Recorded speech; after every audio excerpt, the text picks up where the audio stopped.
We're the second week of Bloom First, a personal project that I'm doing in my own hometown, actually city, where I'm contacting artists, artisans, painters, sculptors, singers, dancers, to see who will respond, resonate with my call.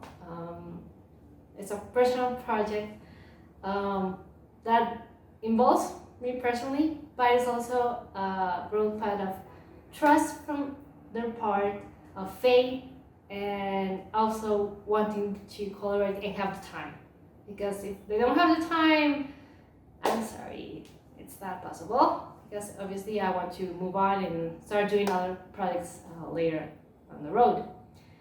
For this pad that I'm calling Bloom First, I'm calling Bloom First because these other artisans, artists, they're already growing, they're already blooming in their own way. So I'm contacting them to showcase a new stage of their life and hopefully create a piece or a garment that they will feel in touch with, and they will hopefully feel also connected and be like a new stage of their own life. I'm giving myself a period like of 3 months, almost 4 months. So not only as a way to put a time frame for this project, but also to know who is actually willing or has the time to participate. This is the second week of contacting people and everything. Only 2 people actually have confirmed, which makes me happy, and obviously I'm so grateful. And I do hope you see this video in the future and be like, oh, I was one of the participants. So from the bottom of my heart, I really appreciate it. You don't know how much it means to me, more than the following that you may have or do I have. It's more like the trust or the faith to even answer me on Instagram and say, yes, I'm on board with this crazy project of yours, and I do resonate with it. So I'm really grateful. I do hope the experience goes well, not only for me, but for them, and that they will love it.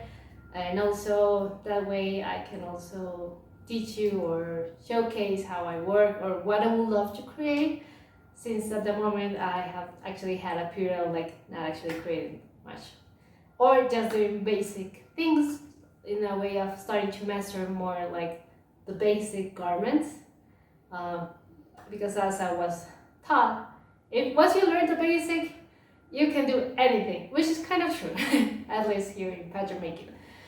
So I'm really happy, and since I cannot for the moment reveal those names because I'm not sure like what's gonna happen, if they're gonna be allowed or not, or if they do want their names to be known for the moment, I'll just keep it like a little bit private. But I have done like a small kind of insight of what I think might happen actually with this person next week. It's a sculpturist, artist. She works with ceramics actually, and this is kind of like what I have searched from her or seen her from her, and the energy, the vibe that she gives me, and not only what she has posted, but also the pieces she has done. And I feel, I could be wrong, and that's something I'm gonna obviously get to know once we do meet up, because we do have a meetup face to face in person, where this artist is gonna tell me like more about her life, what she needs, what are her projections in the near future or really far future, to see if somehow this garment can be part of this future or next facade or phase of that person. For her, since she's like really into nature, but like exotic animals and all that, I think like she's like a really rare gemstone. in the sense that it's not like, oh, I'm doing dogs or cats, like because it's something most people love. She's more focused on different kind of creatures, like, hey, do you remember or consider this kind of animals? Especially considering that here in Colombia we have a high biodiversity of animals. Obviously, we are also affected by human population, climate change, and everything. So obviously, animals are also affected. But she's kind of trying to bring some awareness by her projects, or what that's what I see, and also microorganisms. And she's actually quite beautiful, and I think that she's like a majestic, um, kind of like sorceress,